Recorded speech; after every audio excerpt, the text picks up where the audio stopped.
মাজারে গেলে কল্যাণ হয়। কোনো ব্যক্তি যদি মনে করে মাজারে গেলে টাকা পাওয়া যায়, মাজারে গেলে রোগ থেকে মুক্তি পাওয়া যায়, মাজারে গেলে ব্যবসার মধ্যে উন্নতি হয়, মাজারে গেলে বিদেশের ভিসার ব্যবস্থা হয়, মাজারে গেলে মান্নত করলে আল্লাহ মনের আশা পূর্ণ করে, এইরকম মন মানসিকতা নিয়ে যদি কোনো ব্যক্তি মাজারের মধ্যে যায়, আল্লাহর কসম করে বলি মুহূর্তের মধ্যে ওই ব্যক্তি বেঈমান কাফের হয়ে যাবে। সব গুনাহ আল্লাহ মাফ করে, কিন্তু শিরিকের গুনাহ আল্লাহ মাফ করে না। সূরা নিসা 5 নম্বর পারা 16 নম্বর পৃষ্ঠা 6 নম্বর লাইনের 116 নম্বর আয়াতে আল্লাহ তাআলা বলেন, ইন্নাল্লাহা লা ইয়াগফিরু আন ইউশরাকা বিহি ওয়া ইয়াগফিরু মা দুনা যালিকা লিমান ইয়াশা ওয়া মান ইউশরিক বিল্লাহি ফাকাদ দাল্লা দালালাম বাঈদা। আমি চাইলে আল্লাহ সব গুনাহ মাফ করে দিব, কিন্তু শিরিকের গুনাহ আমি আল্লাহ মাফ করব না। এই জন্য বলি, হে সখীপুরের মুসলমান, হাতে ধরি পায়ে পড়ি, এই চিন্তা ভাবনা করিয়া মাজারে যাইবেন না। সাবধান, ঈমান নষ্ট করবেন না। 20 বছর ধরিয়া 40 বছর ধরিয়া নামাজ আদায় করতেছেন, দান করতেছেন, রোজা রাখতেছেন, যদি এই নিয়তে মাজারে যান মুহূর্তের মধ্যে সব শেষ হয়ে যাবে। এই জন্য সাবধান, মাজারে কেউ যাবেন না। বকরি বেড়া দুম্বা চাউল টাকা দিবেন না, মাজারে গিয়া পুণ্যর নেক আশা করবেন না, কারণ ভালো আর মন্দ তাকদীরের মালিক একমাত্র কে। এই আয়াতের শুরুতে আল্লাহ তাআলা এই কথাটাই বলেন, ইবাদত হবে আমার, আমি ছাড়া কারো ইবাদত বন্দেগী করা যাবে না, আমি আল্লাহর সাথে কাউকে শরীক করা যাবে না। আর 2 নম্বরে বললেন ওয়াবিল ওয়ালিদাইনি ইহসানা, তোমরা তোমাদের পিতা মাতারে সন্তুষ্ট করো। কারণ এই দুনিয়ার মধ্যে সবচেয়ে বেশি কষ্ট করে আমাদের জন্য আমাদের মা আর বাবা, ঠিক কিনা জোরে বলে। আল্লাহ তাআলা সূরা লুকমানের মধ্যে বলেন, ওয়াবাসাইনাল ইনসানা বিওয়ালিদাইহি হামালাতহু উম্মুহু ওয়াহনান আলা ওয়াহান ওয়া ফিসালুহু ফি আমাইন। আল্লাহ পাক রব্বুল আলামিন বলেন, তোমার মা তোমার জন্য 3টা কষ্ট করেছে। 1 নম্বর কষ্ট, তোমার মা 10 মাস 10 দিন গর্ভে ধারণ করেছে। 2 নম্বর কষ্ট, প্রসবের বেদনা। 3 নম্বর কষ্ট, তোমার মা তোমাকে 2 বছর দুধ পান করাইছে। এই যে 3টা কষ্ট তোমার মা করেছে, এই 3টা কষ্ট দুনিয়ার আর কেউ করে নাই। এই জন্য পয়গম্বর বলেন, আল জান্নাতু তাহতা আকদামিল উম্মাহাত, মায়ের পায়ের নিচে সন্তানের জান্নাত। আল্লাহ রাসূল সাল্লাল্লাহু আলাইহি ওয়াসাল্লাম বলেন, কোন সন্তান যদি সুনজরে মা বাবার দিকে একবার তাকায় একটা কবুল হজের সওয়াব হয়ে যায়, 2 বার তাকাইলে 2টা কবুল হজের সওয়াব পাওয়া যায়, 3 বার তাকাইলে 3টা কবুল হজের সওয়াব পাওয়া যায়, 10 বার তাকাইলে 10টা কবুল হজের সওয়াব, 100 বার তাকাইলে 100টা কবুল হজের সওয়াব। হে টাঙ্গাইলের মুসলমান, 10 লক্ষ টাকা খরচ করি হজ করলে কবুল হওয়ার কোনো গ্যারান্টি নাই। আর ঘরে মা বাবার দিকে সুনজরে তাকাইতে দেরি হবে, আসমানের মালিক আল্লাহ তোমার আমল নামায় কবুল হজের সব লিখে দিতে দেরি করবে না। বাইজিদ বুস্তামি রহমাতুল্লাহি আলাইহি হজ করবার জন্য কাবা শরীফে গেলেন। বড় লম্বা সময় ধরিয়া হজ পালন করলেন। হজ পালন করবার পরে তাকাইয়া দেখে সবাই যার যার বাড়িতে চলিয়া যায়। হজের মৌসুম শেষ হয়ে গেল। বাইজিদ বুস্তামি রহমাতুল্লাহ আলাইহি চিন্তা করে, যেহেতু হজের কার্যক্রম শেষ হয়ে গেল, হজের মৌসুম শেষ হয়ে গেল, সবাই বাড়িতে চলিয়া যায়, আমি নিজ বাড়িতে চলিয়া যাব। তবে মনের মধ্যে বড় আশা, আল্লাহর দরবারে একটু জানিয়া লই, এই যে কষ্ট করিয়া হজ করলাম, এই হজটা আল্লাহ কবুল করছে কিনা। আর যারা হজ করেছে, কতজন মানুষের হজ আল্লাহ কবুল করেছে, আর কার হজ আল্লাহ কবুল করে না জানিয়া লই। বাইতুল্লাহর সামনে গিয়া, কাবার সামনে গিয়া সিজদায় পড়ে বলে, মালিক, আমি তোমার বন্ধু বাইজিদ, জীবনে যত দোয়া করেছি সব দোয়া কবুল করেছো। বাইজিদ বুস্তামি ছিল মুস্তাজাবুদ দাওয়া, হাত তুলে দোয়া করতে দেরি হইতো, আল্লাহ দোয়া কবুল করতে দেরি করতো না। বাইজিদ বুস্তামি চিন্তা করে, একটু জানিয়া লই, কষ্ট করিয়া হজ করবার জন্য আসলাম, আবার চলিয়া যাব, আমার হজটা আল্লাহ কবুল করছে কিনা। সাজদায় পড়িয়া কান্না করে বলে, আল্লাহ এত লম্বা সময় ধরিয়া হজ পালন করলাম, বড় কষ্ট করিয়া হজ করলাম, ও দর মালিক আমার হজটা কবুল করছো কিনা জানি না, আর কার কার হজ কবুল করছো তাও জানি না। আল্লাহ আমার জানতে বড় ইচ্ছা হয় আমার হজটা কবুল করছো কিনা, আর কতজন মানুষের হজ কবুল করছো। আল্লাহ তাআলা বলে, রে বন্ধু বাইজিদ মাথা উঠাও, আমি বলিয়া দেব কতজন মানুষের হজ আমি আল্লাহ কবুল করেছি। তুমি আমার বন্ধু, জীবনে যত দোয়া করেছো আমি আল্লাহ তোমার সব দোয়া কবুল করেছি। এবার বাইজিদ বুস্তামি রহমাতুল্লাহি আলাইহি আল্লাহর দরবারে হাত তুলে বলে, আল্লাহ বলেন কতজন মানুষের হজ এইবার কবুল করেছেন। আল্লাহ পাক রব্বুল আলামিন বলে, রে বাইজিদ এইবার তোমার হজ আমি আল্লাহ কবুল করেছি, আর যতজন মানুষ হজ করেছে সবার হজ আমি কবুল করেছি। কিন্তু একটা নাফরমান আমার বান্দা আছে, তার একটা হাত নাই, তার একটা পা নাই, অথচ সে সবচেয়ে বেশি কষ্ট করিয়া হজ করেছে। তার হজটা সবচেয়ে বেশি কষ্ট হয়েছে, যেহেতু তার একটা হাত নাই, একটা পা নাই। ও বাইজিদ তার হজ আমি কবুল করি নাই, আর যতগুলো মানুষ হজ করেছে সবার হজ কবুল করেছি। বাইজিদ বুস্তামি আশ্চর্য হয়ে গেল, আশ্চর্য, সবার হজ আল্লাহ কবুল করেছে। কত চোরকে আল্লাহ মাফ করিয়া দিছে, কত জিনাকারকে আল্লাহ মাফ করিয়া দিছে, কত ডাকাতকে আল্লাহ মাফ করিয়া দিছে, কত মিথ্যাবাদী দিছে। অথচ এমন একটা বান্দা যার একটা হাত নাই, একটা পা নাই, তার হজ আল্লাহ কবুল করে নাই। বাইজিদ বুস্তামি আশ্চর্য হয়ে গেল, বলে আল্লাহ কার হজ তুমি কবুল করো নাই, কি তার নাম, কি তার পরিচয়? আল্লাহ বলে, বাইজিদ তার নাম হইল হারুন। এই হারুনের একটা হাত নাই, একটা পা নাই। আমি আল্লাহ সবার হজ কবুল করেছি, কিন্তু নাফরমানের হজ আমি কবুল করি নাই। বাইজিদ বলে, আল্লাহ তার হজ তুমি কেন কবুল করো নাই? আল্লাহ বলে, তাকে গিয়া জিজ্ঞাসা কর, হে বাইজিদ দেখবি সেই তার অপরাধের কথা বলিয়া দিবে। বাইজিদ বুস্তামি রহমাতুল্লাহি আলাইহি বলে, আল্লাহ তাকে আমি দেখি নাই, তাকে আমি কেমনে চিনবো? তার নাম পর্যন্ত আমি জানি না, কোথায় তার ঘর, কোথায় তার বাড়ি তাও জানি না। আল্লাহ তাআলা বলে, রে বাইজিদ তাকাইয়া দেখো, এই মক্কা সব খালি হয়ে গেল, সবাই হজ পালন শেষ হলো, সবাই বাড়িতে চলে গেল, এই নাফরমান বাড়িতে যায় নাই। যাও যাও সাফা পর্বতের পাদদেশে যাও, সাফা পর্বতের পাদদেশে গিয়ে দেখবে একটা হাত নাই, একটা পা নাই। এই যুবক গড়াগড়ি করে কান্না করতেছে। এই যুবককে জিজ্ঞাসা কর, তার নাম হারুন, সবার হজ কবুল করেছি, তার হজ আমি কবুল করি নাই। আল্লাহ তাকে ঠিকানা নিয়া বাইজিদ বুস্তামি রহমাতুল্লাহি আলাইহি হাঁটি হাঁটি পা পা করিয়া সাফা পর্বতের পাদদেশে চলে গেল। সাফা পর্বতের পাদদেশে গিয়া দেখে একটা যুবক দেখা যায়, মাটির মধ্যে বালুর মধ্যে ঘোরাঘুরি করতেছে, আর চোখের পানি সারিয়া কান্না করতেছে। ও মালিক, আর কত বছর তওবা করলে আমার তওবা কবুল করবা? আর কত বছর কান্না করলে আমার কান্না কবুল করবা? আর কত বছর তোমার কাছে মাফ চাইলে আমারে মাফ করবা? আল্লাহ এই দুনিয়ার মধ্যে আমার আপন বলতে কেউ নাই, যাওয়ার মতো জায়গা নাই। ও আল্লাহ তাকাইয়া দেখো, হজ পালন শেষে সবাই বাড়িতে চলে যায়, আমার যাওয়ার মতো কোনো জায়গা নাই রে আল্লাহ।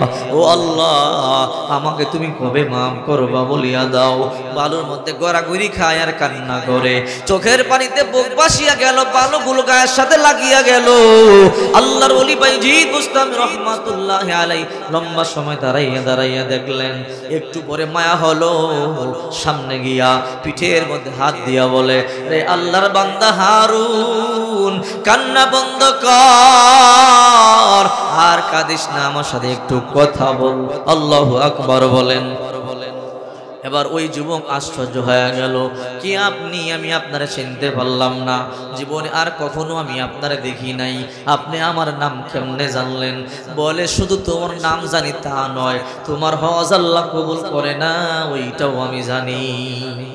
তো ওই যুবক মনে করতেছে বাইজিদ এই লোকটা যেহেতু আমার গোপন সংবাদ জানে, নিশ্চয়ই এই লোকটার সাথে আল্লাহর গভীর সম্পর্ক আছে, নতুবা আমার এই গোপন কথা আমি সারা দুনিয়ার কেউ জানে না, এই ব্যক্তি জানলো কিভাবে? আল্লাহু আকবার বলে। এবার ওই যুবক বলে, ও আল্লাহর বান্দা, কি নাম আপনার, কি পরিচয়? বলে, আমার নাম বাইজিদ, বাইজিদ বোস্তামি। বলে, আল্লাহর বলি, আপনার নাম শুনেছি কিন্তু আপনারে দেখি নাই, আপনি কেমনে জানলেন গো আমি এই জায়গার মধ্যে আছি? আমার হজ কবুল করে নাই আল্লাহ, এটা আপনি কেমনে জানলেন? বাইজিদ বোস্তামি চোখের পানি সারিয়ে বলে, হারুন, আমি হজ করবার জন্য বাইতুল্লাহ আসলাম, আমার হজ পালন শেষ হয়ে গেল, বাড়িতে চলে যাব। মনে মনে চিন্তা করলাম, এত কষ্ট করিয়া হজ পালন করলাম, আল্লাহ আমার হজটা কবুল করছে কিনা জানিয়া লই। রে হারুন, যখন আল্লাহকে বললাম, আল্লাহ বলল, রে বাইজিদ, আমি তোমার হজ কবুল করেছি, এই বছর যারা হজ করেছে আমি আল্লাহ সবার হজ কবুল করেছি, কিন্তু আমার এমন একটা নাফরমান বান্দা আছে, তার হজ আমি কবুল করি নাই। বলে, আল্লাহ সে কে? বলে, তার নাম হারুন, সাফা পর্বতের পাদদেশে দেখবা কান্না করতেছে। হে আল্লাহর বান্দা, কি এমন অপরাধ তুমি করছো? বলো, কেন আল্লাহ তোমার গুনাহ মাফ করে নাই? কত পাপীকে আল্লাহ মাফ করিয়া দিল, কত নাফরমানের হজ আল্লাহ কবুল করিয়া নিল, আল্লাহ তোমার গুনাহ কেন মাফ করে না? রে হারুন, বল, জীবনে এমন কি অন্যায় তুমি করেছো? এইবার যুবক চোখের পানি সারিয়া বর্ণনা দিতেছে, ও আল্লাহ বলি, এই দুনিয়াতে আমার আপন বলতে কেউ ছিল না, আমি যখন জন্ম নেই তখন আমার আব্বা দুনিয়া থেকে মরিয়া যায়, আমার মা আমার কোলে পিঠে করিয়া মানুষ করে, বড় করে। আমার বাবা যখন মরিয়া যায়, আমার নানা আমার বাবা মায়ের কাছে গেছে, গিয়া বলল, রে মেয়ে, তোরে ভালো একটা পাত্র দেখা বিবাহ দিব। আমার মা বলল, না না, আমি নতুন বিবাহ করব না। কেন করবি না? তুই যুবতী, সারা জীবন কেমনে পার করবি? আমার মা উত্তরে বলছিল, না গো বাবা, আমার সন্তানটার বাবা দুনিয়ার জমিনে নাই, তার এমনিতেই বাবা নাই, আমি যদি দ্বিতীয় বিবাহ করি অন্যদিকে চলিয়া যাই, আমার সন্তানের মাও নাই, বাবাও নাই, কে দেখবে, কে আদর করবে, কে যত্ন করবে? না না, আমার কলিজার টুকরা ধরার দিকে তাকাইয়া আমি সারা জিন্দগি পার করে দিতে পারবো। ওগো আল্লাহর বলি, আমার মা আমার মুখের দিকে তাকাইয়া দ্বিতীয় বিবাহ পর্যন্ত করে নাই, আমার মা তার জীবন থেকে বেশি আমারে ভালোবাসতো। আমি যখন আস্তে আস্তে বড় হয়ে গেলাম, আমার মা আমারে লেখাপড়া করাইয়া শিক্ষিত বানাইল, আমার মা না খাইয়া আমারে খাওয়াইছে, অন্যের বাড়িতে কাজ করিয়া করিয়া আমারে পড়াইছে। আমি যখন বড় হয়ে গেলাম, আমার মা বৃদ্ধা হয়ে গেল। হঠাৎ করে একদিন আমার মা আমার ডাকিয়া বলে, রে বাবা হারুন, তুই একটা বিবাহ কর, আমি কোন সময় মরিয়া যাই বলতে পারি না, যদি আমার পুত্রবধূ করে আসে আমি দেখলে কলিজা ঠান্ডা হব। এই কথা বলবার পর আমি বললাম, মা ঠিক আছে, আমি একটা বিবাহ করব। আমি আমার পছন্দ মতো একটা মেয়েকে বিবাহ করলাম, আমি তারে ভালোবাসি আমার ঘরে বিবাহ করে নিয়ে আসলাম। আমার মা আমার বিবিরে দেখে বড় খুশি হয়ে গেল। একদিন, দুই দিন, তিন দিন আমার বিবি আমার মাকে সহ্য করতে পারে না, আর আমিও বিবির প্রেমে পড়িয়া পাগল, মাকে আমি মারধর শুরু করে দিলাম। আমার বিবি আমার কানে কানে কান পরা দেয়, এই বুড়িকে তাড়াতাড়ি ঘর থেকে বের করো, যতক্ষণ পর্যন্ত এই বুড়ি ঘর থেকে বের না হবে আনন্দ করতে পারবো না, ফুর্তি করতে পারবো না।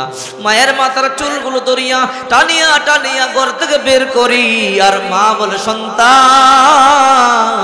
তুই আমার চুলগুলো সারিয়ে দে সন্তান, আমি মা সহ্য করতে পারি না রে সন্তান আমার, তুই আমার ঘর থেকে বাইর করিয়া দিস না, যদি তুই আমার বাইর করিয়া তো কই যাব, কার কাছে যাব? এই দুনিয়াতে আমার মা নাই, এই দুনিয়া আমার বাবা নাই, যাওয়ার মতো কোনো জায়গা নাই, তুই আমারে মারিস না। সন্তান ঠাস করিয়া আমার গালের মধ্যে একটা সর লাগাইয়া দিছে, সর লাগাইয়া দিয়ে কাজের মধ্যে যায় আর বলে, রে বুড়ি, সন্ধ্যাবেলা আয়েশা দেখলে কিন্তু তোমারে মারিয়া ফেলবো। মা চোখের পানিগুলো সারিয়া কান্না শুরু করে দিল। যুবক বিবির প্রেমে পড়িয়া পাগল হয়ে গেল। মা সারাদিন পানি পর্যন্ত পান করে নাই, খাবার খায় নাই। জালেম সন্তান যখন সন্ধ্যাবেলা ঘরের মধ্যে ফিরল, বিবি দৌড়াইয়া গিয়া কান পরা দিয়া বলে, তোমার মা সারাদিন অভিশাপ দিছে, তাড়াতাড়ি বুড়িরে ঘর থেকে বের করো, বের না হলে কিন্তু তোমার আর আমার ভালোবাসা জমবে না, এই বুড়ি আমাদেরকে শান্তি দিবে না। আমি গিয়ে আবার মায়ের চুল টানিয়া টানিয়া ঘর থেকে বের করি।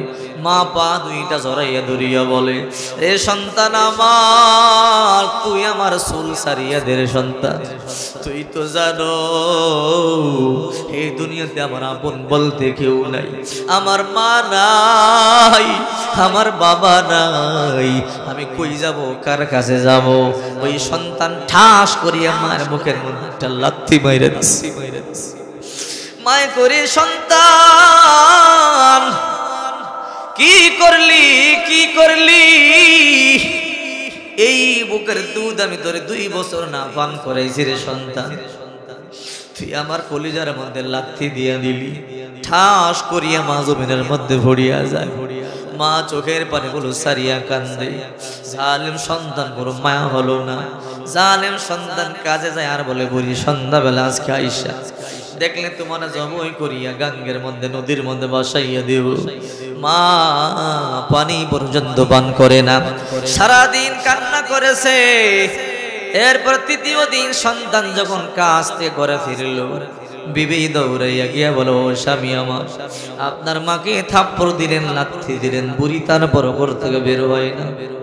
বলে, এমন একটা কাজ করতে হবে, পথের কাটা দূর হবে। কি কাজ?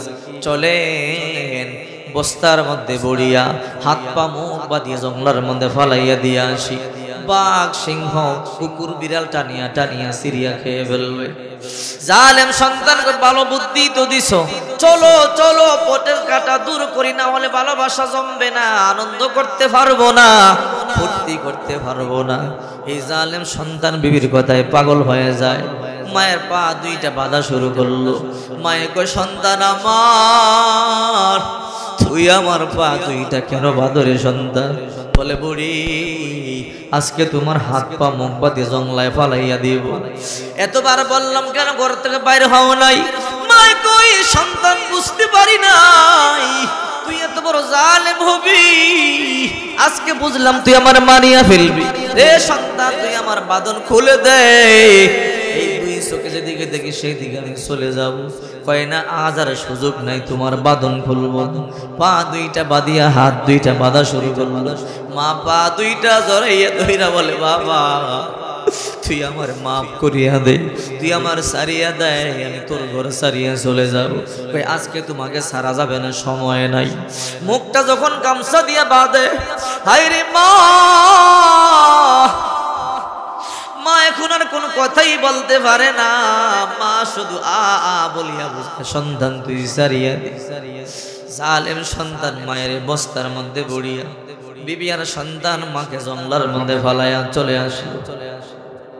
আইসা আনন্দ করে ভর্তি করে 2-3 দিন পর মনে হলো, আহারে মাকে জঙ্গলার মধ্যে ফালাই আসলাম। যাই যাই গিয়া দেখি মা কি অবস্থায় আছে। কলিজার মধ্যে একটু মায়া হলো। 3 দিন পরে জঙ্গলার মধ্যে গিয়া ঢুকলো। দুইকা দেখে আশ্চর্য ঘটনা, যেই জায়গার মধ্যে মায়ের রাখছে ওই জায়গার মধ্যে মা নাই। মায়ের মাথার খুলিটা দেখা যায়, হাড্ডি দেখা যায়, মায়ের হাত পায়ে হাড় গোড়গুলো দেখা যায়, কুষ্ঠ নাই। বুঝতে বাকি নাই, বাল্যক মাকে টানিয়া সিরিয়া খেয়ে ফেলছে। সন্তান যখন বাড়িতে আসলো, এখন কাঁদে, কোনো লাভ নাই। হঠাৎ করে ঘুম থেকে জাগলো, হঠাৎ করে তাকাইয়া দেখে যে হাত দিয়া মায়ের থাপ্পড় দিছিল, ওই হাতের আঙ্গুলে একটা ফোঁড়া উঠেছে।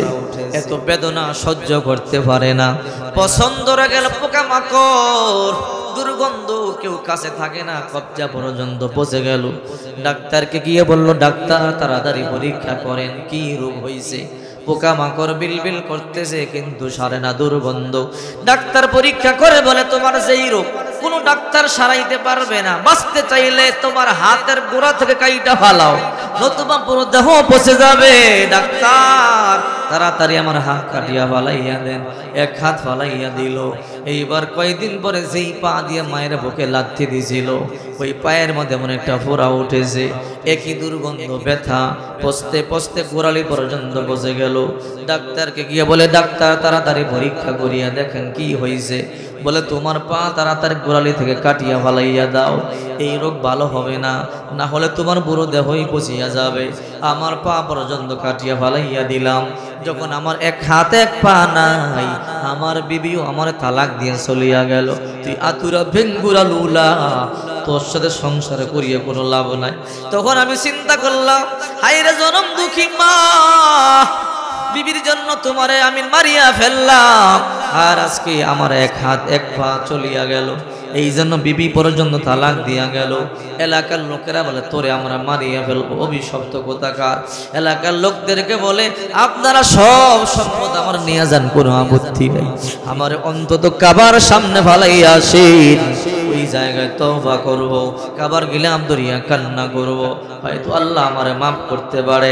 ও আল্লাহর ওলি বাইজি, কত বছর দরিয়া বাইতুল্লাহর গিলাফ দরিয়া কান্দি, কত বছর দরিয়া লাভবাই গুলি হজ কবুল হয় না।